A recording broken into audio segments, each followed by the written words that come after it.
বদরের ময়দানে এই পাশে কোরাইশ, এই পাশে মুসলমানেরা। বিশ্বনবী জালামি ভাষণ দিলেন, তোমরা দেখতে পাচ্ছ এটা বদরের ময়দান না, এটা আল্লাহর জান্নাত, ওই জান্নাতের দিকে ছোট। বিশ্বনবীর কথা শোনা মাত্র সাইয়েদনা উমাইর ইবনুল হুমাম বললেন বাখ বাখ, মানে চমৎকার। বিশ্বনবী বললেন মা ইয়াহমিলুকা আলা কওলিকা বাখ বাখ ইয়া উমাইর, আমার এই কথা শুনে তুমি কেন বললা বাখ বাখ?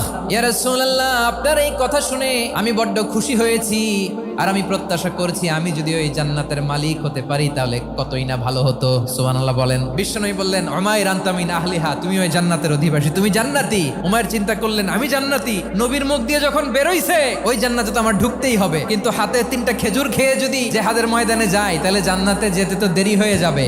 এই চিন্তা আসা মাত্রই খেজুর 3টাকে তিনি ছুঁড়ে মারলেন, তলোয়ার বের করে আল্লাহু আকবার বলে বদরের ময়দানে ঝাঁপিয়ে পড়লেন। আল্লাহর শত্রুদেরকে কচুকাটা করে এক পর্যায়ে শাহাদাতের সুধা পেয়ে নিজেও জান্নাতি হয়ে গেলেন। পড়েন সুবহানাল্লাহ।